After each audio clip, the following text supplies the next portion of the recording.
Okay, so the title of my paper, now that I'm actually talking about it, asks if it's possible to consider tower renewal part of an ensemble of policies, these three, that taken together indicate that the suburban question has risen to the top of the local urban policy agenda in Toronto.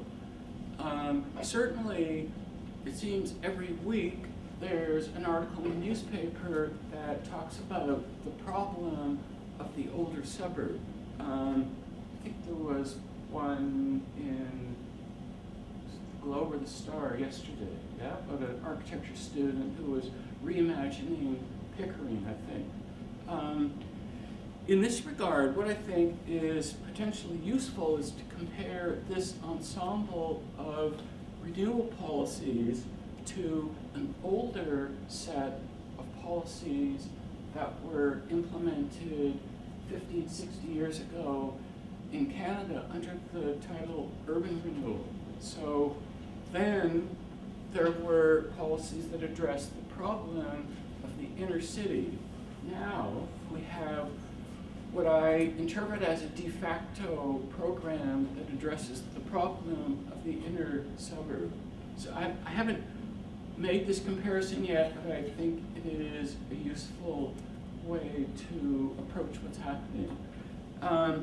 At first blush, what is clear is that just as urban renewal involved multiple actors with different motivations, contradictory, highly contested methods and outcomes, suburban renewal in Toronto, even as it's barely off the ground, does so as well. Nevertheless, it seems that this trilogy of policy initiatives suggests a revalorization of the post-war suburb in Toronto. So, looking at three pillars, tower renewal offers the promise of rehabilitating apartment buildings across the entire city, regardless of location. Transit City, and you have to ignore the diagram on the right, just look at the diagram on the left. It promises, it offers, and I'm still speaking in the present tense, a vision of new transit lines that link different parts of the in-between city together. Taken together, Tower Renewal and Transit City offer the hope of great improvements to everyday life, to where people live, and to their ability to access economic and social opportunity. Priority neighborhoods, I think, is burdened with the contradictory implications of all place-based policy. For example, why these neighborhoods and not the other 127. Nevertheless, this does channel funding into post-war suburban districts. So if we focus specifically on tower renewal, I think that it allows an exploration of three things that I'm particularly interested in. One is, it opens a window into thinking about how we live with the urbanism of a previous era. And so these were places created. I can't see that, Camille. I honestly can't. I think it says talk for 20 more minutes. Okay. It offers this window into how we live with the past, essentially, in the present.